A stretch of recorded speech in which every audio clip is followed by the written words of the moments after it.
안에서 사랑하고 축복합니다. 자, 어떤 일이 당연히 성공할 것이라고 예상했는데 그 일이 그릇되거나 또는 실패하거나 또 반대로 이제 전혀 성공 가능성이 없었던 어떤 일이 정말 극적으로 성사가 되고 또 뜻밖의 잘 이루어졌을 때 우리는 가끔씩 이제 그렇게 말을 합니다. 사람 일은 아무도 모른다라고. 사람 일은 아무도 모른다라고 그렇게 말할 때가 있죠. 그건 뭐 우리들뿐만 아니라 믿지 않는 사람들도 그렇게 그런 말들을 하죠. 뜻밖의 어떤 일들을 경험했을 때 그런 얘기. 저는 이 사람 일은 아무도 모른다라고 하는 이 말을 그리스도인들인 우리가, 믿는 우리가 할 때에는 좀 다르게 표현되어야 하지 않을까 생각을 합니다. 오늘 제목처럼 뭡니까? 하나님이 하시는 일은 아무도 모른다. 하나님이 하시는 일은 아무도 모른다. 한번 따라해 볼까요? 하나님이 하시는 일은 아무도 모른다. 그게 이제 성경에 제가 설교를 준비하고, 여러분 그거 아세요? 설교자들은 항상 제목을 맨 나중에 정하거든요. 제목을 미리 정해놓으면 그 제목 때문에 그 제목에 묶여서 말씀을 제대로 이렇게 잘 정리를 하지 못할 때가 있어서 항상 그게 법이에요. 어떤 법 다 한 다음에 제일 끝에 설교 제목을 정하는데, 그 설교 제목을 그 쉽지 않거든요. 설교 제목 정하는 것도. 근데 묵상을 하다가 하나님이 하시는 일은 아무도 모른다라고 하는 요 말에 그 담겨진 그 뉘앙스를 가장 잘 보여주는 사건이 하나 떠올랐습니다. 뭐냐면 요한복음 2장에 보면 이제 가나의 혼인잔치가 있지 않습니까? 혼인잔치 집이니까 기쁨이 있어야 되고, 그 기쁨의 소위 역할을 하는 그 재료와 같은 역할을 하는 게 포도주입니다. 근데 포도주가 그 집에 떨어지잖아요. 뭐 잔치집에 술 떨어졌다, 음식 떨어졌다, 지금 요새 그런 개념 정도로 생각하면 안 되고, 잘못하면 잡혀갈 수도 있었던, 타오는 물론이고 잡혀갈 수도 있었던 아주 중대하고 심각한 위기였어요. 그때 이제 예수님도 초대되지 않습니까? 예수님의 가족도. 그러니까 예수님과 예수님의 어머니 마리아가 있었는데, 마리아가 예수님께 뜬금없이 뭐라고 합니까? 포도주가 떨어졌단다 라고 그렇게 예수님께 얘기를 해요. 예수님 뭐라고 하죠? 좀 퉁명스럽게, 나와 무슨 상관이 있습니까? 그 일이. 물론 우리가 이제 그 본문을 또 깊이 있게 이야기하면 또 하나님의 또 깊은 뜻이 있지만, 분명 겉으로 듣기에는 퉁명스러운 투가 맞습니다. 그게 나와 무슨 상관입니까? 라고. 그러면은 이제 물어본 마리아 입장에서는 좀 무안하고 또 다음 스텝을 밟기가 참 힘든데, 마리아가 뭐라고 하냐면 종들에게 그렇게 대답합니다. 하인들에게 너희에게 무슨 말씀을 하시든지 그대로 해라. 너희에게 무슨 말씀을 하시든지, 예수님이 너희에게 무슨 말씀을 하시든지 그대로 해라. 그러니까 요 말이 뭐예요? 하나님이 하시는 일은 아무도 모르니까, 하나님이 어떻게 이 상황을 반전시킬 줄 모르니까 말씀하시는 대로 그대로 해야 돼 라고 그렇게 말하는 거죠. 절망적이고 어떤 성공을 예측하기 참 어려운 상황 속에서 하나님이 일하시면 놀라운 일을 경험할 수 있다라고 하는 뜻에서 하는 말, 하나님의 일은 아무도 모른다, 하나님이 하시는 일은 아무도 모른다 라고 하는 의미라는 거죠. 여러분, 오늘 본문을 하나님이 하시는 일은 아무도 모른다라고 하는 제목을 여러분들의 가슴과 머릿속에 새겨놓고 한번 들어보시기를 바랍니다. 자, 바울 일행이 빌립보에서 데살로니가로 이동을 하잖아요. 우리 빌립보 사도행전 16장에서 아주 한 3, 4주 동안을 그 빌립보에서 일어난 일들에 대해서 구체적으로 우리가 살펴봤습니다. 그리고 빌립보에서 일어난 일이 머릿속에 확 박히는 이유가, 거기서 굉장히 특별한 일을 많이 바울과 실라가 경험하잖아요. 가기 싫은 땅이었는데 글로 갔고, 가서 루디아 만나고, 근데 복음 전하다가 귀신 들린 여종 고치고, 또 귀신 들린 여종 고쳐줬더니 눈병 씌우고 때리지를 않나, 죽을 만큼 맞고 감옥에 가두어지고, 찬송과 기도했더니 옥문이 열리고 결박이 풀리고, 죄수들 놓친 줄 알고 죽으려고 했던 간수를 보고 우리 살아있다, 여기 있다, 안 도망쳤다라고 했더니 간수가 그 앞에서 무릎을 꿇고 물어보고, 그 간수에게 또 간수의 가족에게 복음을 전하여 세례를 베푸는 그 사도행전 16장 빌립보라고 하는 지역에서 일어난 사건을 우리가 잊지를 못해요. 근데 결국은 바울과 실라가 석방이 되긴 하지만 약속을 하나 받죠. 그 사람들이 여길 떠나라고. 그리고 이제 빌립보를 떠나게 되는 겁니다. 빌립보를 떠나서 어디로 가냐면 데살로니가로 이동을 하는데, 자, 1절 말씀 보겠습니다. 그들이 암비볼리와 아볼로니아로 다녀가 데살로니가에 이르니 거기 유대인의 회당이 있다라고 말했습니다. 자, 데살로니가로 가는 길에 두 개의 도시가 더 언급되는데, 암비볼리와 아볼로니아라고 하는 도시입니다. 자, 이때 당시에는 그 로마가 소위 이제 군사용 도로로 길을 잘 내놨던 시대거든요. 그러니까 비아 에그나티아라고 해서, 비아라고 하는 것은 대로라는 뜻입니다. 에그나티아 대로, 이게 사실은 군사용 고속도로와 같은 의미입니다. 그러니까 여러분, 세계는 로마로 통한다라고 하는 말이 사실은 이 군사적 목적에, 그러니까 전쟁 잘하려고 빨리빨리 기동성 있게 하기 위해서 로마가 닦아놓은 길과 무관하지 않아요. 로마는 세계로 통한다라고 하는 말이 생겼던 게, 그러니까 로마가 세계의 중심지고 어느 길로 아무튼 가면 로마로 온다라고 하는 그런 뜻에서 만든 그 말이 사실은 이 로마가 닦아놓은 에그나티아 대로 때문에 그렇거든요. 그 에그나티아 대로를 따라서 남서쪽으로 48km 정도 가다 보면 암비볼리라고 하는 도시가 나와요. 오늘 1절에 언급된. 그리고 그 암비볼리아에서 또다시 48km를 똑같이 가다 보면 아볼로니아라고 하는 도시가 나오고, 또 아볼로니아에서 64km 정도 가면 바울과 실라의 목적지인 데살로니가, 바울 일행의 목적지인 데살로니가가 나옵니다. 제가 한번 지도를 한번 보여드리겠습니다. 앞으로 이 지도를 조금 자주 보게 될 텐데, 자, 맨 위에 있는 도시 빌립보라고 되어 있죠. 거기 2차 전도 여행이 옆에 있는 그 빌립보에 머물다가 간 거예요. 그래서 암비볼리아에 들렸다가 아볼로니아에 들렀다가 데살로니가로 간 거거든요. 그 반대편이 이제 여러분 안디옥이라고 되어 있잖아요. 맨 끝에가 시리아 안디옥, 소위 성경에는 수리아 안디옥이라고 되어 있죠. 거기에 뭐가 있어요? 안디옥 교회가 있는 거죠. 최초 이방인 교회인 그 안디옥 교회가 바울과 실라를 파송한 거예요. 파송해서 2차 전도 여행인, 그러니까 1차 전도 여행 때 바울과 바나바가 그 갔던 곳, 뭐 더베, 루스드라, 이고니온, 안디옥을 거꾸로, 비시디아 안디옥을 거꾸로 2차 전도 여행 때는 역순으로 가지 않습니까?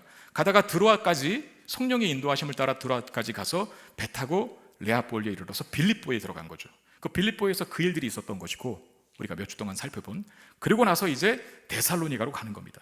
그러니까 빌립보라고 하는 도시에서 데살로니가까지 총 160km를 간 거예요. 중간에 암비볼리아하고 그 다음에 아볼로니아가 있는데, 그 두 도시에서는 각각 하루 밤씩만 그냥 묵고 떠납니다. 그러니까 암비볼리아와 아볼로니아에서는 복음을 전하지 않았던 거죠. 그러니까 복음 전하는 사역을 암비볼리아와 아볼리아, 그러니까 빌립보와 데살로니가 중간에 있었던 그 두 도시에서는 건너뛰고 그냥 바로 데살로니가로 목적지로 삼고 간 거거든요. 그럼 바울 일행이 왜 데살로니가라고 하는 도시를 목적지로 삼았을까 하는 질문을 자연스럽게 해보게 됩니다. 자, 데살로니가는 마게도냐의 수도입니다. 마게도냐라고 하는 경기도처럼 큰 도시가 있다면 그 도시 안에 뭐 김포시가 있고 의정부시가 있듯이 마게도냐의 수도와 같은 중심지 역할을 했던 도시가 바로 데살로니가인데, 이 데살로니가도 항구 도시다 보니까 특별히 여기서 많이 정박하는 애들이 많았나 봐요. 그래서 물건을 나르고 또 실고 또 사고 팔았던 중심적 항구 도시기도 했지만 또 상업적으로 발달한, 그러니까 돈이 많이 거래된 그런 무역 항구 도시가 바로 데살로니가고, 그러니까 사람들이 많이 모이고 편의 시설이 잘 갖춰진 곳에서는 또 상주 인구도 많이 있잖아요. 거주하는 인구도. 그러니까 당시에 보통 도시들이 1만에서 5만 정도가 평균적인 상주 인구로 봤을 때 1만에서 5만 정도가 산다 하거든요, 한 도시에. 근데 데살로니가에는 무려 20만이라고 하는 인구가 거주했다라고 합니다. 그러니까 데살로니가의 그런 대도시적인 특성 때문에 바울 일행이 그곳으로 가게 된지는 모르겠어요. 데살로니가에서 복음을 전하면 상식적으로 판단했을 때 더 많은 사람들에게 복음을 전할 수 있고 또 복음이 많이 전파될 수도 있는, 왜냐하면 거기에 몰리는 사람이 꼭 데살로니가에 거주하는 사람만은 아닐 거 아니에요. 뭐 배 타고 들린다든가 아니면 물건을 사기 위해서 온 사람들이라든가, 그러니까 여러 가지 다른 지역에서 온 사람들도 바울과 실라가 전한, 바울 일행이 전한 복음을 듣고 또 자기 고향으로 돌아가서 복음을 널리 전파할 수 있기 때문에 그런 어떤 계획과 그런 어떤 나름대로의 전략을 가지고 두 도시인 암비볼리아와 아볼로니아를 건너뛰고 데살로니가로 바로 갔을 가능성이 있습니다. 그런데 성경은 그런 얘기는 하나도 없고 데살로니가로 직행한 이유를 단 하나로만 들어요. 뭐라고 하냐면 데살로니가에 회당이 있었기 때문이다 라고 1절에 보면, 여러분 1절 보시면 그런 말이 있거든요. 데살로니가에 회당이 있었기 때문에 거기로 간 겁니다. 이게 더 실질적인 이유예요. 실질적인 이유. 여러분 이제 회당 정도는 모르시면 안 됩니다. 여러 번 제가 설명을 드렸고, 그것이 뭐 하는 곳인지, 유대인들이 모이는 곳, 남자 10명, 유대인 남자 10명만 모이면 회당을 지었는데, 그러니까 이것저것 흩어진 유대인들이, 디아스포라된 유대인들이 예루살렘에서 예배를 드릴 수 없으니까 회당 지어놓고 거기서 안식일 지키면서 성경도 읽고 그다음 뭐합니까? 기도도 하고 또 서로 간 교제도 하고 하는 그런 일들을 했다는 거죠. 특별히 안식일 때 모여서 예배 드리는 일을 이 회당 안에서 했었습니다. 복음을 전하기에 이 회당만큼 좋은 조건을 가진 곳은 없습니다. 왜냐하면 일단 유대인들이 모이는 곳이다 보니까 유대인들은 구약 성경에 대해서는 최소한 잘 알고 있을 거 아니에요. 구약 성경, 유대인들이 갖고 있는, 그리고 그런 구약 성경을 알고 있는 유대인들이 모여있지, 또한 또 안식일에 되면 말씀을 강론할 수 있는 자격이 일단 회당장에게만 허락받으면, 컨펌 받으면 얼마든지 할 수 있는 자격이 주어져요. 내가 안식일에 이 말씀을 한번 강론해 보고 싶습니다, 내가 안식일에 구약 성경의 이 부분을 한번 설명해 보고 싶습니다 라고 누가 제안을 하거나 손을 들면 시켜주기도 하고, 또 사전에 약속된 사람들이 그렇게 강사가 되어서 말씀을 강론하는 일을 하거든요. 그러니까 복음을 전하기에 최적의 조건이지. 어디가? 회당이. 구약 성경을 알고 있는 유대인들이 모여있지, 내가 한번 설명해 보겠습니다 손 들고 나가서 얼마든지 자기가 강론을 할 수 있지. 그래서 바울 일행은 데살로니가로 가는 중에 암비볼리아와 아볼로를 거치지만 그곳에서는 잠만 자고요. 거기는 회당이 없었기 때문에 그래요. 회당이 없었기 때문에 회당이 있는 데살로니가로 가서 복음을 전하는 거죠. 저는 여기서 잠깐 멈췄어요. 그리고 묵상을 한번 해봤습니다.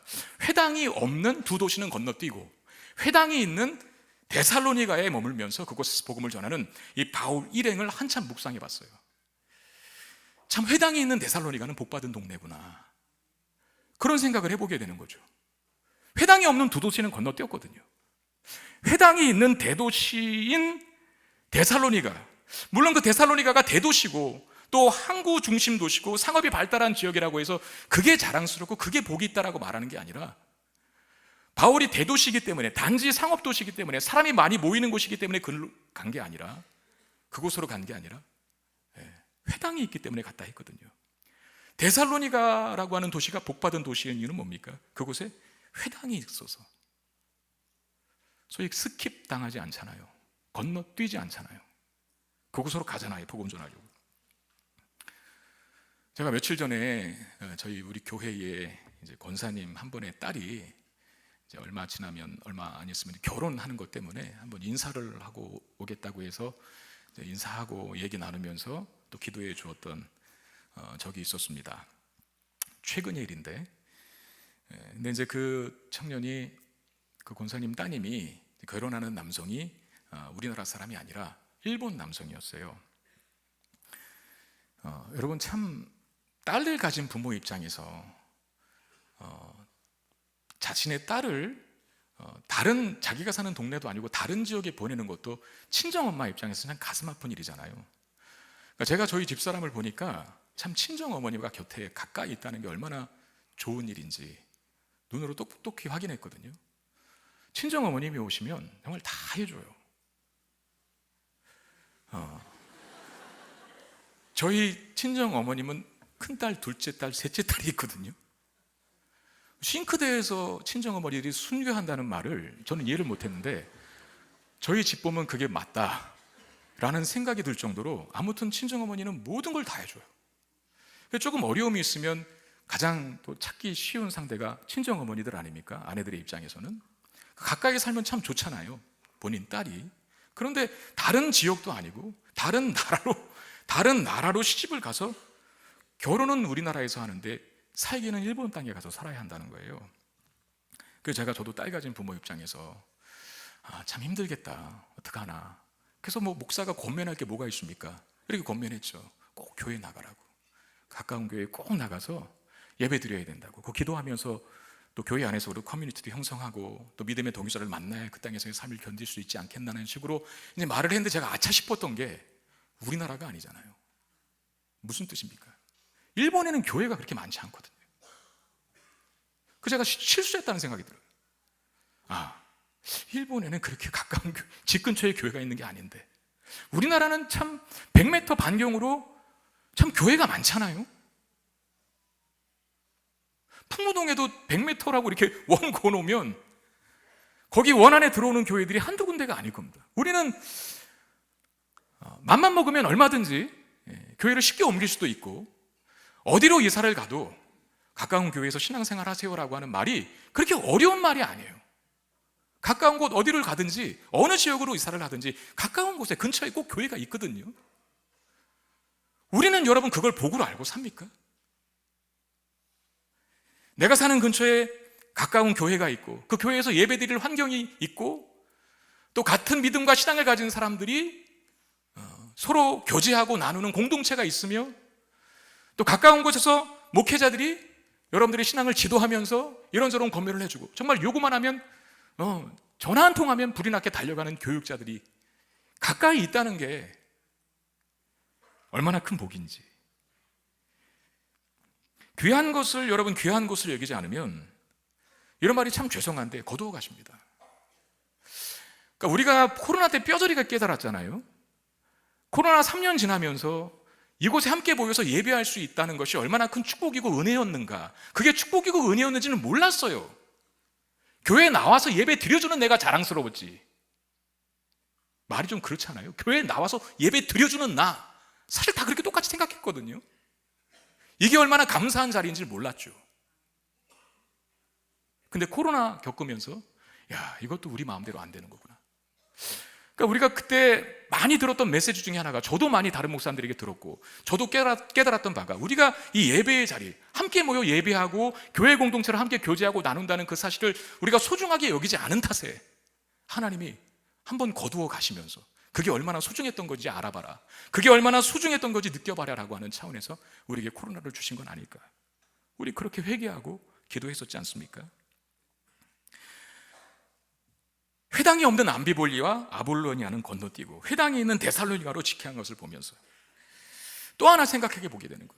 이 자리에 많은 사람들이 있지만 나는 하나님께서 주시려고 하는 말씀의 은혜를 받을 준비가 되어 있는가 하는 도전이고 질문입니다. 가끔씩 드리는 말이지만 여러분 예배 올 때 얼마나 사모하는 마음으로 오십니까? 특별히 오늘 나에게 하나님께 주신 말씀 뭘까? 라고 하는 기대를 갖고 오시는 분이 계십니까? 나에게 주시는 말씀이라면 내가 오늘 그 말씀 받고 일주일을 한번 살아봐야지. 그 기대감에 차서 말씀을 사모하고 소위 준비된 마음으로 오시는 분이 얼마나 되는가 하는 것. 어쩌면 그 준비된 마음을 갖고 있는 사람이 회당을 갖고 있는 것 아닐까요? 그게 없는 사람이 건너뛰어버린 암비볼리와 아볼로니아는 아닐까요? 여러분, 은혜의 자리에서 스킵 당하면 안 됩니다. 건너뛰임 당하면 안 돼요. 여기까지 오셨잖아요. 이 자리에 있잖아요. 종을 통해 하나님의 말씀이 선포되어 말씀이 갖고 있는 은혜를 주시겠다고 약속하신 자리에 계시잖아요. 마음문을 열고 마음의 좋은 밭 갖고 그 말씀의 은혜의 씨앗들을 다 심고 돌아가시는 저와 여러분 되기를 주의 이름으로 축원드립니다. 마음밭을 준비하는 것이 얼마나 중요한지 몰라요. 성령의 역사하시면 그냥 일어나는 게 아닙니다. 준비된 마음을 통해서 일어날 때가 많습니다. 제발 이 시간이 저 혼자 떠드는 시간 되지 않기를 원해요. 어디 한번 은혜 받게 해보시지 라고 하면서 날 한번 설득시켜봐라, 난 죽어다 깨어나도 설득당하지 않을 거다라고 입 꽉 다물고 있고 눈 꽉 다물고 있는, 눈 꽉 다무는 겁니까? 뭡니까? 눈 딱 감고 있는 일이 없게 되기를 바랍니다. 여러분, 진수성찬을 차렸어도 끄적끄적하고 가면 어떻게 활력을 얻겠어요? 잘 드셔야 힘이 나는 거고 잘 먹어야 힘있게 또 한 주간 살아가는 것 아니겠습니까? 오늘 전주현 목사를 통해서 주시는 영의 양식 여러분 잘 맛있게 드시기를 바랍니다. 그냥 돌아가지 마시고요. 밥심으로 산다고 하지 않습니까? 우리는 신심으로 사는 거죠. 하나님이 주시는 힘, 그 힘이 어디서 옵니까? 말씀을 통해서, 은혜를 사모하는 마음을 통해서. 회당이 없는 두 도시는 건너뛰고 회당이 있는 데살로니가에 가서 복음을 전했던 바울. 여러분 마음속에 하나님의 은혜를 사모하는 마음이 있게 되기를 주의 이름으로 축원드립니다. 바울이 데살로니가에 도착해요. 그리고 회당에 들어가서 성경을 강론합니다. 자, 2절 3절 말씀 보겠습니다. 바울이 자기의 관례대로 그들에게로 들어가서 새 안식일에 성경을 가지고 강론하며 뜻을 풀어 그리스도가 해를 받고 죽은 자 가운데서 다시 살아나야 할 것을 증언하고 이르되 내가 너희에게 전하는 이 예수가 곧 그리스도라. 그래요. 자, 회당에 들어갔어요. 바울이 이제 강론을 합니다. 근데 새 안식일이라는 표현이 먼저 나오는데 세 번의 안식일을 통해서 말씀을 가르쳤다는 뜻이에요, 바울이. 그러니까 3주 연속 강사가 사도 바울이었어요. 그러니까 제가 오늘 설교하고 다음 주, 그 다음 주에 설교하면 3주 연속 한 거잖아요. 그런 것처럼 새 안식일 동안 세 번의 강론을 바울이 합니다. 그런데 꼭 그 3주 동안만, 그 세 번의 안식일이 있었다고 해서 3주 동안만 데살로니가에 머물렀다, 그렇게 생각할 필요는 없습니다. 보통은 학자들은 데살로니가에 한 3개월 정도 또는 1년 정도를 머물렀다고 생각하거든요. 강론을 3번 했다는 뜻이죠, 회당에서. 그럼 그 회당에서 강론할 때 뭘 가르쳤다고 합니까? 성경에 예언된, 즉 구약 성경이에요. 여러분 신약 성경에 성경이 나오면 그건 100% 다 구약 성경입니다. 아시겠죠? 그 구약 성경에 예언된 메시아가 누군지를, 뭐 하는 사람인지를 가르쳤다 그래요, 먼저. 그러니까 유대인들은 구약 성경을 받고 알고 있거든요. 구약 성경에 메시아가 예언돼 있어요. 그 유대인들도 알아요. 근데 그 메시아가 어떤 역할을 하는 사람인가? 메시아가 해를 당한다, 즉 고난을 받는다. 그리고 그 메시아가 죽는다. 근데 그 메시아가 죽음으로 끝나지 않고 다시 살아난다라고 하는 얘기를 가리킵니다. 그러면서 그 메시아가 누구라고요? 예수라라고. 그렇게 바울이 가르치는 거예요. 물론 바울의 가르침에 이것이 가르침의 전부는 아닐 겁니다. 성경이 바울이 3주 동안 가르쳤던 강론의 모든 가르침을 다 기록할 리는 없잖아요. 근데 핵심적인 가르침인 건 분명합니다. 메시아가 어떤 일을 했고 메시아가 고난당하고 부활하며 그 메시아가 바로 예수라고 하는 사실, 이게 바울의 강론에, 바울의 설교의 주제요 핵심인 것만은 분명합니다. 여러분, 바울은 그 회당의 자리에서 3주 동안 자신의 간증이나 자신의 체험담을 이야기하지 않았어요. 여러분, 자신의 간증이나 체험담이 바울에게 얼마나 많겠습니까? 그는 이미 1차 전도 여행 때 얼마나 많은 간증거리를 그 인생 속에 갖고 있었어요. 이거 지금 2차 전도 여행이거든요. 1차 전도 여행 우리가 살펴봤지만 막 죽었다가 살아난 일, 막 죽은 자를 고친 일, 못 일어나는 자를 이렇게 세운 일, 얼마나 간증거리 체험담이 많아요. 근데 그런 얘기, 자기 말을 하나도 하지 않고 메시아에 대한 이야기만 합니다. 그리고 그 메시아가 예수 그리스도라고 하는 그 복음을 선포하죠. 왜 그것만 얘기했을까? 왜 자기 말을 하지 않았을까? 성경 말씀을 듣는 사람에게 필요한 것은 예수고 복음이지 자기 이야기가 아니기 때문에 그렇습니다. 그리고 데살로니가에 언제 동안 있을지도 모르잖아요. 그러니까 어떻게 보면 촉박하게 느껴질 그 시간 안에 최대한 핵심적인 복음을 전하려고 부단히 애쓰는 바울의 모습이 저는 느껴지는 거예요. 이 시간도 마찬가지 아닙니까?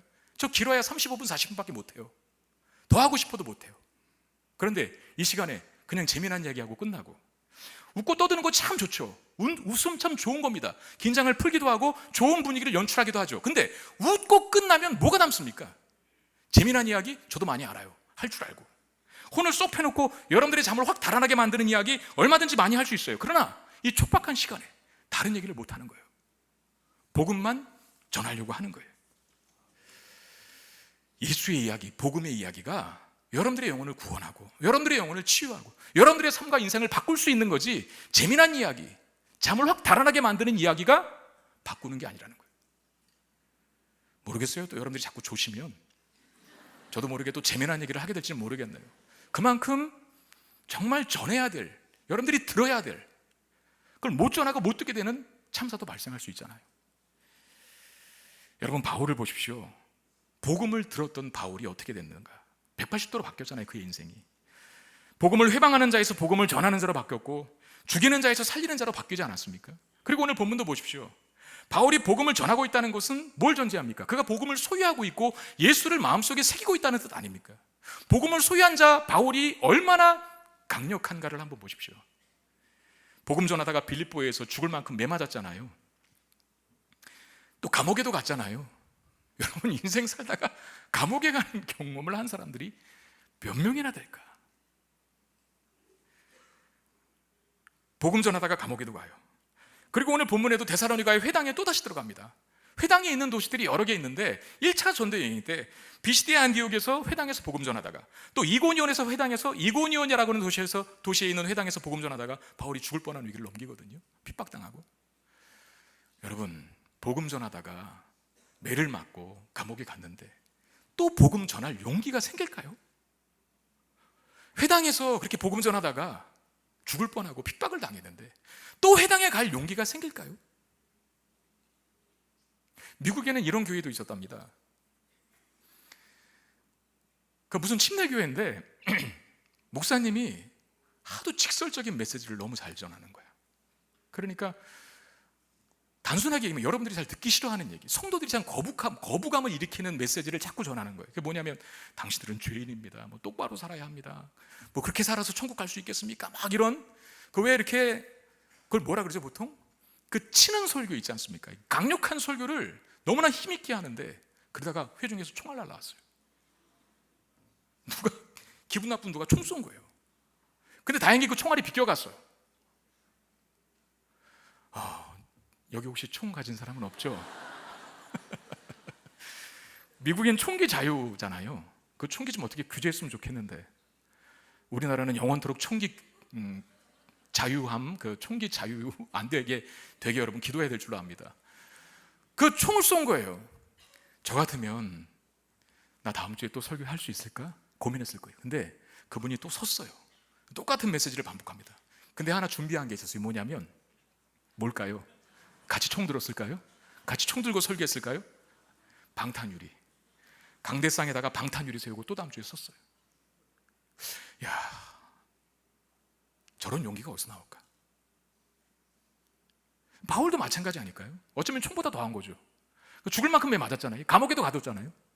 회당에서도 여러 번 핍박을 당했는데 또 회당에 가, 또 복음을 전하고. 여러분, 그런 강인한 담력, 그런 강인한 멘탈이 어디서 나오겠냐 그 말입니다. 그가 복음을 소유했기 때문에. 그러니까 복음이 그렇습니다.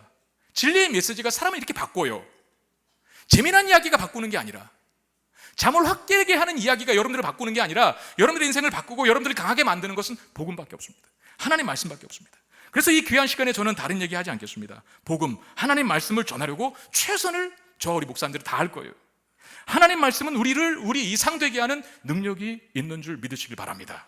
디모데후서 3장 16절 17절 말씀입니다. 모든 성경은 하나님의 감동으로 된 것으로 교훈과 책망과 바르게 함과 의로 교육하기에 유익하니 이는 하나님의 사람으로 온전하게 하고 모든 선한 일을 행할 능력을 갖추게 하려 함이라. 하나님의 말씀이 하는 것, 온전하게 우리를 만들어내고 그리고 선한 일을 행할 능력을 갖추게 만든다. 여러분, 이 시간에 하나님의 말씀을 듣고 가셔야 합니다. 예수님으로 여러분들의 영혼과 삶을 많이 채우고 가셔야 합니다. 그것이 우리를 온전하게 하며 능력 있게 만드는 줄 믿으시길 바랍니다. 하나님 말씀을 듣고 가셔야 된다는 거예요. 하나님 말씀을 내 가슴과 영혼과 마음에 새기고 가셔야 한다. 바울이 그 짧은 시간에 전한 건 다른 이야기가 아니라 메시아가 누구고, 그분이 왜 해를 받고, 그분이 왜 고난을 당했는지, 그분이 왜 죽어야 했으며 그분이 왜 부활하셨고, 그 부활의 의미가 뭔지, 죽고 부활하신 그분이 바로 예수 그리스도라, 이것만 전했다는 거죠. 바울이 그렇게 강력한 복음을 전한 다음에 회당에서 그 복음을 들었던 사람들이 두 가지 반응이 나타나거든요. 먼저 긍정적인 반응을 보인 사람들이 있습니다. 4절 보니까 그 중에 어떤 사람, 곧 경건한 헬라인의 큰 무리와 적지 않은 귀부인도 권함을 받고 바울과 실라를 따랐다 그랬습니다.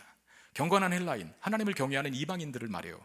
그러니까 유대교로 개종한 것은 아니지만 유대인들이 믿는 하나님에 대해서 굉장히 동경하고, 그리고 유대인들이 지켰던 율법을 본인도 지키려고 노력하며 살았던 사람들, 그러니까 루디아, 자주장사 루디아라는 든지 아니면 백부장 고넬료, 로마 군인이잖아요. 이런 사람들이 하나님을 경외하는 이방인에 속하죠. 그런데 이 사람들이 바울이 전한 복음에 반응을 합니다. 그리고 그 중에 적지 않은 귀부인들도 있었다라고 말을 합니다. 자, 바울이 회당에서 복음 전할 때 긍정적인 반응을 보이고, 대체적으로 그 복음을 믿었던 사람들은 이방인들이었다는 거예요. 이방인들. 그럼 유대인들은 어떻게 할까요? 5절 말씀입니다. 그러나 유대인들은 시기하여 저자의 어떠한 불량한 사람들을 데리고 때를 지어 성을 소동하게 하여 야손의 집에 침입하여 그들을 백성에게 끌어내려고 찾았다라고 말합니다. 유대인들은 바울이 전한 복음에 대해서 상당히 적대적으로 반응합니다. 심지어 바울과 그 일행들에게 시기와 증오심까지 가져서 그들을 잡아 끌어내려고 시도하는 그런 일을 벌입니다. 여러분, 바울이 어떤 지역에서 복음 전하려고 할 때 제일 먼저 회당을 찾아간 이유가, 아까도 말씀드렸지만 유대인들이 주께로 돌아오게 하기 위함이에요. 유대인들은 구약 성경을 갖고 있잖아요. 이방인들보다 그들은 성경 말씀을 더 잘 이해할 전제가 되어 있고, 메시아가 누군지, 여호와 하나님이 누군지를 알고 있어요. 그래서 회당에 가서 바울이 자신이 말씀을 강론할 때 그걸 잘 알아들을 수 있는 준비와 바탕이 유대인들이니까 그 회당에 가서 유대인들이 돌아오기를 기대하는 마음으로 회당에 가서 말씀을 전한 겁니다. 그럼에도 유대인들은 안 돌아오고 오히려 이방인들이 더 많이 돌아오게 되는 이런 역사가 일어나죠. 심지어 유대인들 안에서는 바울과 실라를, 바울 일행을 증오하는, 시기하는 마음까지 생기게 됩니다. 여기서 우리가 한 가지 알아야 될 사실이 있습니다. 여러분, 어떤 일의 결과는 우리의 영역이 아니라는 사실입니다. 우리가 치밀하게 전략을 세우고 또 최선을 다해야 하지만 그럼에도 불구하고 우리는 항상 어떤 여지를 남겨둬야 돼요. 그 여지가 뭘까요? 우리가 최선을 다하고 전략을 세워서 열심히 하지만 어떤 일의 결과까지 우리가 예측할 수는 없어요. 우리의 예측과 예상과는 다르게 하나님께서 일하실 수도 있다라고 하는 생각을 갖는 게 여지죠. 나는 1 더하기 1이 2라고 생각했는데 하나님은 10을 주실 수도 있거든요. 그걸 생각할 수 있어야 돼요. 그 여지를 생각하면서 그 모든 일의 결과의 영역은 하나님께 그 주권이 있다라고 하는 믿는 믿음이 우리에게 진정한 자유함을 주거든요. 하나님이 하신 일이 아니라 내가 만들어낸 결과라고 생각했을 때 그 성과가 좋으면 100% 교만해집니다. 반대로 내가 최선을 다했는데 어떤 일의 결과가 없어, 나는 10 이상을 기대하고 열심히 최선을 다해 임했는데 마이너스 100이 떨어졌어. 근데 그 결과가 하나님이 만들어내신 일이라고 믿는다면 그 사람은 결코 그 실패 때문에 낙심하거나 좌절하지 않아요. 그게 자유함이죠.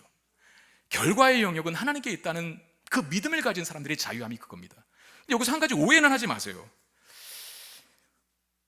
자신의 준비 부족이나 게으름을 합리화하는 수단으로 이런 진리를 사용해서는 안 된다라고 하는 거. 바울을 보세요. 게으름이 없습니다. 전략을 세웠고 계획대로 움직입니다. 빌립보에서 많은 매를 맞아서 몸이 성하지 않았음에도 불구하고 빌립보에서 데살로니가까지 160km라 그랬어요. 단숨에 거기를 갑니다. 그리고 또 도착해서도 어쩌면 트라우마가 생길 수 있는 곳인 회당 다시 또 들어가요. 이게 최선을 다하는 바울의 모습이 아니고 뭐가 바울의 모습이겠습니까?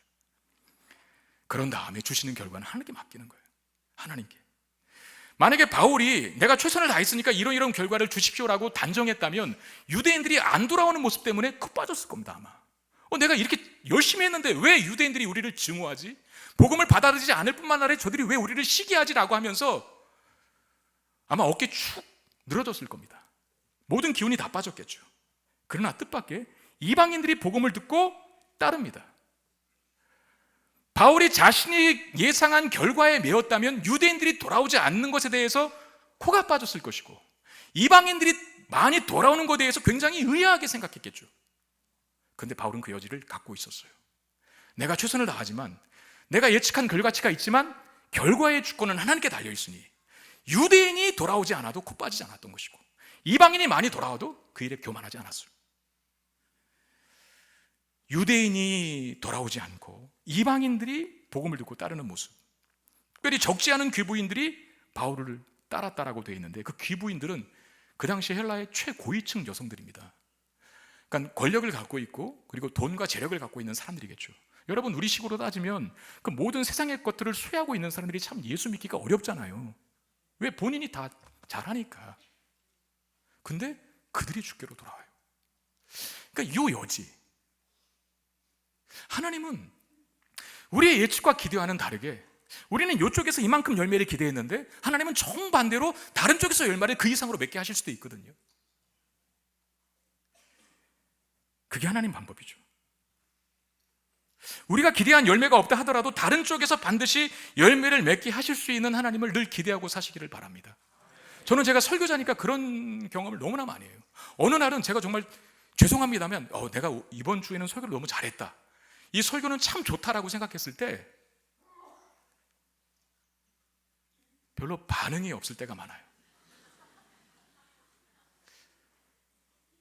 그리고 잘 준비했다고 생각하고 이건 정말 대박이다라고 기대하고 강단에 섰는데 그날따라 좋은 사람도 많고 예배 시간에 나가는 사람도 예배 왜 나가시는 거예요 도대체 중간에? 제가 이런 착각을 합니다. 저분이 기분 나빠서 나가나? 아니면 저분이 이단이라서 나가는 건가? 막 그런 오해 안 할 수 있게 해주세요. 물론 생리적인 현상이면 나가셔도 됩니다. 그때는 저를 한번 뒤돌아보시고 나가주세요. 그럼 제가 알겠으니까. 말씀을 잘 준비했다고 생각했을 때에는 막 뒤에서 식은땀이 날 정도로 잘 안전해지는 거예요 이게. 근데 어떨 때에는 참 빈약하다, 이거 가지고 어떻게 성도들이 한 주간을 살지? 내가 자격이 있나? 그렇게 어떤 막 코 빠져서 설교할 때도 있거든요. 근데 놀랍게 코 빠져서 설교한 설교를 듣고 목사님 제가 그날 너무 은혜 받았어요. 내가 어느 지점에서 은혜를 받은지 몰라서 물어보면은 내가 그런 말을 했나? 싶을 때도 있어요. 그런 얘기, 그런 경험들을 들으면 제가 어떻게 이제 생각을 할까요? 내가 하는 일이 아니구나. 그래, 물론 저는 최선을 다해야죠. 말씀을 준비하고 목회하고 어떤 사역을 하는 일에 있어서 최선을 다해야죠. 최선을 다해야 할 책임은 저에게 있지만 그러나 결과까지는 내 영역이 아니다. 하나님의 영역이다. 열매 맺게 하시는 분은 하나님이다라고 믿으면 성과에 교만하지 않고 실패에 낙심하지 않는다. 시기와 증오에 불타는 유대인들이 어떤 짓을 벌이는가? 바울이 전한 복음에 거부감을 가졌던 이 유대인들이 나아가서 이런 짓까지 벌이는데 5절 말씀을 한번 다시 보여주실래요? 5절. 그러나 유대인들이 시기하여 저자의 어떤 불량한 사람들을 데리고 떼를 지어 성을 소동하게 하여 야손의 집에 침입하여 그들을 백성에게 끌어내려고 찾았다라고 말합니다. 바울과 실라를 잡으려고 불량배까지 동원을 해요. 여러분, 불량배를 동원하는 것에 대해서 어떻게 생각하십니까? 그 불량배를 제가 원어로 살펴봤어요. 정말 사악한 나쁜 인간, 그런 뜻이라고요. 자, 바울과 실라를 잡으려고 유대인들이 불량배까지 동원하는 걸 어떻게 생각하세요? 저는 여기서 참된 종교가 아닌 복이라고 하는 실체가 없는 가짜 종교의 허상을 봅니다. 유대인들이 바울과 실라를 시기하여 쓴 방법은 저자의 불량한 사람들을 동원하는 거거든요. 자신들이 하나님 믿는다고 한다면 그 하나님은 최소한 그들이 믿는 하나님은 최소한 유대인들이 믿는 하나님이어도 공의와 정의의 하나님인 걸 알고 있을 거예요. 그런데 바울과 실라를 잡기 위해서 불량배와 손을 잡는다고요? 이게 맞습니까? 제가 잠깐 여러 번 강조하게 되는데 여러분 좀 꼭 새겨들었으면 좋겠어요. 특별 새벽 기도에 안 늦겠다고 무단횡단하는 게 맞습니까? 제가 지난 고난주간 특별 새벽 기도 때 이후에 그런 일이 있었다는 얘기를 듣고 많이 힘들었어요. 내가 도대체 전하는 말씀은 뭘까? 성도님들은 한 귀로 듣고 한 귀로 흘리나? 특별 새벽 기도 안 늦는 건 좋아요. 그런데 안 늦겠다고 무단횡단을 하는 게 됩니까? 유대인들이 하나님 높이겠다고 불량배와 손잡는 게 맞습니까? 바울과 실라를 때려잡으려고 하는 이유는 뭐예요? 자신들의 유대 종교를 위협한다는 거거든요. 참된 종교는요, 목적이 선하면 과정도 선해야 합니다. 진리를 말하는 사람이 거짓이나 속임수로 진리를 전할 수 없는 것과 같은 거죠. 이 불량배를 동원해서 누구의 집에 침입했다고 합니까? 야손의 집에 침입했다고 하는데, 이 야손이 아마도 바울과 그 일행들을 대접하고 집까지 제공해줬던, 마치 빌립보의 루디아와 같은 역할을 했던 사람으로 봅니다. 근데 바울 일행은 이미 유대인들이 그들을 잡으러 오는 줄 알고 피신을 했겠죠. 피신을 했습니다.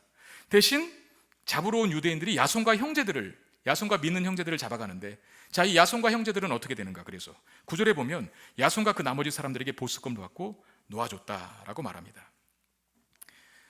이런 약속을 받은 거죠. 야손과 그 믿는 형제들에게, 너 다시는 바울 이런 사람들 받아주지 마.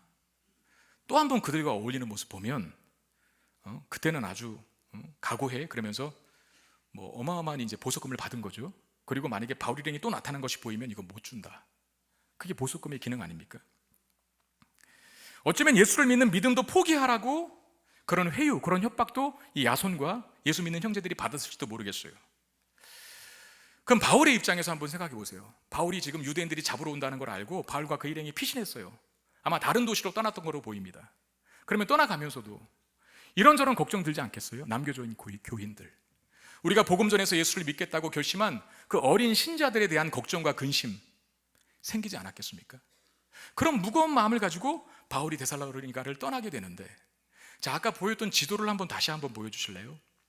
그 지도에 보면 그 데살로니가에서 다음 간 곳이 어디입니까? 베레아죠. 우리 다음 주에 베레아에서 이야기 나올 거예요, 성경에. 그 다음에 또 어디 가죠? 아덴으로 가고, 그 다음에 간 곳이 고린도거든요. 이 고린도에서 바울이 데살로니가에 편지를 씁니다. 그게 데살로니가 전서예요. 데살로니가 전서의 편지는 굉장히 기뻐하는, 감격하는 바울의 이야기를 초반에 싣고 있거든요. 왜냐하면 바울이 걱정하면서 떠났잖아요.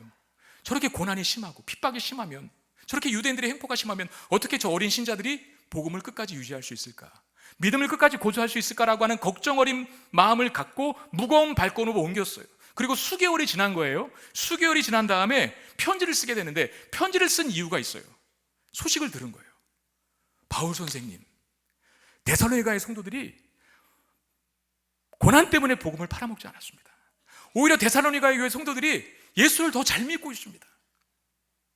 고난 중에도 저들이 하나님의 말씀 붙잡고 믿음의 좋은 소문을 본인들 동네뿐만 아니라, 본인들 도시뿐만 아니라 이런저런 도시 가운데 펼쳐내고 있습니다. 바울이 그 말을 듣고 얼마나 기뻤을까? 얼마나 마음의 안도가 되었을까?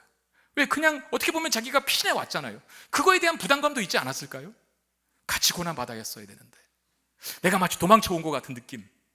데살로니가의 성도들은 잘 견디고 있을까? 그 고난과 핍박을 걱정하고 마음 무거웠는데 잘 자라나고 있다는 소식을 들으니까. 데살로니가 전서를 썼을 때 제가 볼 때는 눈물 자국은 없지만 눈물을 흘리면서 편지를 썼을 것 같아요. 그 어떤 눈물? 감동과 기쁨의 눈물. 여러분, 사람이 너무 감격하고 기뻐도 눈물을 흘립니다. 그렇잖아요. 그래서 데살로니가전서에 이런 말이 있거든요. 한번 보세요. 데살로니가전서 1장 6절 8절, 데살로니가전서 1장 6절 8절인데, 또 너희는 많은 환난 가운데서 성령의 기쁨으로 말씀을 받아 우리와 주를 본받은 자가 되었으니 그러므로 너희가 마게도냐와 아가야에 있는 모든 믿는 자의 본이 되었느니라. 주의 말씀이 너희에게부터 마게도냐와 아가야에 들릴 뿐만 아니라 하나님을 향하는 너희의 믿음의 소문이 각처에 퍼졌으므로 우리는 아무 말도 할 것이 없다. 너무 기쁘다, 그 말은. 우리 말문이 막힌다. 너희들이 너무 잘해줘서. 바울 서신 중에 가장 칭찬을 많이 받은 교회가 데살로니가 교회입니다. 왜? 짧은 시간밖에 복음을 못 전했는데, 강력한 핍박의 바람이 불었는데 잘 성장해 준 교회이기 때문에 그렇다는 거죠. 여러분, 한번 보십시오. 얼마나 많은 회유와 핍박을 데살로니가의 성도들이 받았을까요?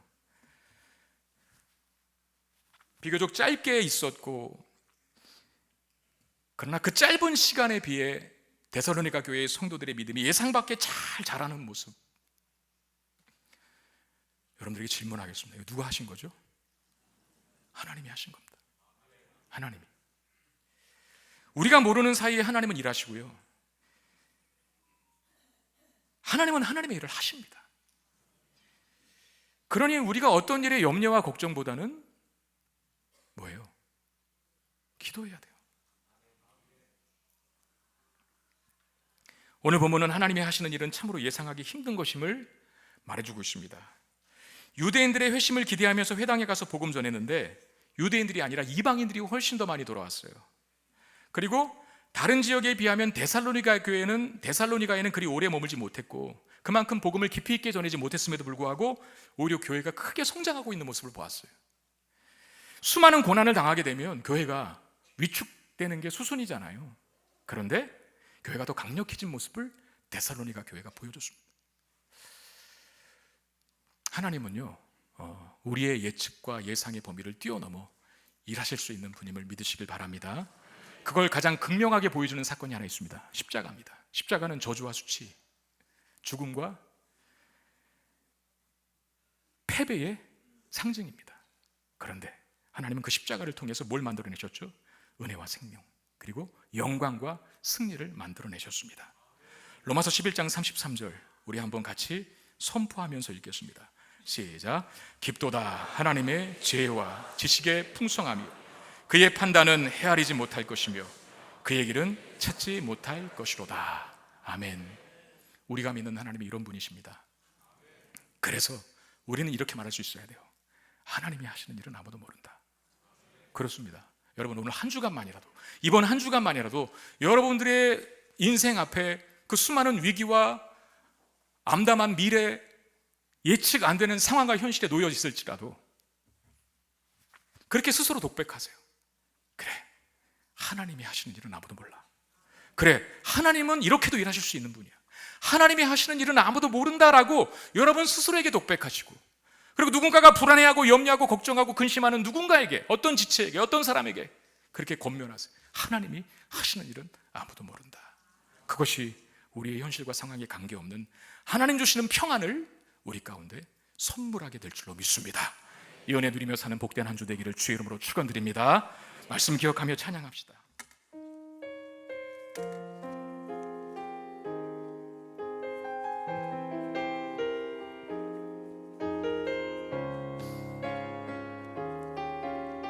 내 아버지, 내 아버지, 그 품 안에서 내 영혼은 안전합니다. 주 손길로 내 삶을 안으시니 그 평강이 나를 덮습니다. 내 아버지, 내 아버지, 그 품 안에서 내 영혼은 안전합니다. 주 손길로 내 삶을 안으시니 그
어떻게 위대하고 놀라운 역사를 이루실지 모르기 때문에 그 믿음 갖는다면 우리가 어떤 상황에서도 어떤 현실 속에서도 평강을 누리게 될 줄로 믿습니다.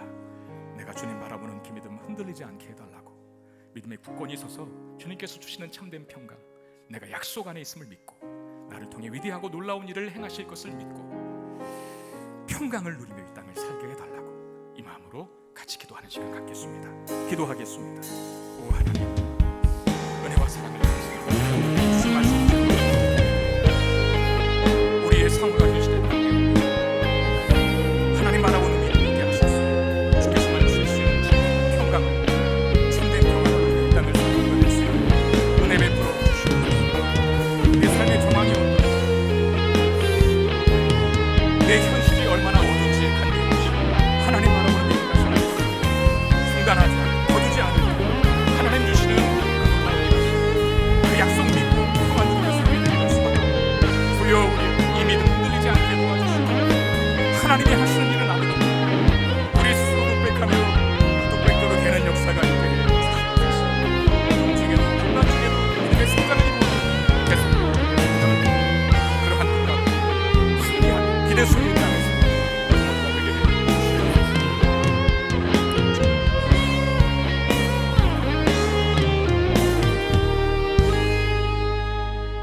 우리가 어떠한 현실과 상황에 있든 하나님 바라본다면, 그 믿음에서 흔들리지 않는다면 우리의 상황 현실에 관계없이 하나님께서 주시는 평강, 그 평안 누리게 될 줄로 믿습니다.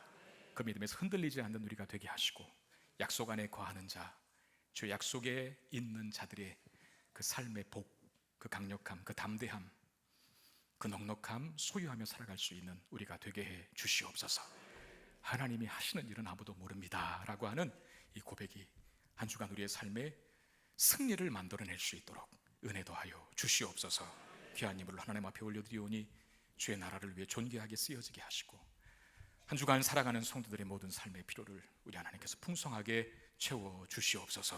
우리 주 예수 그리스도 이름으로 간절히 축복하며 기도하옵나이다. 아멘.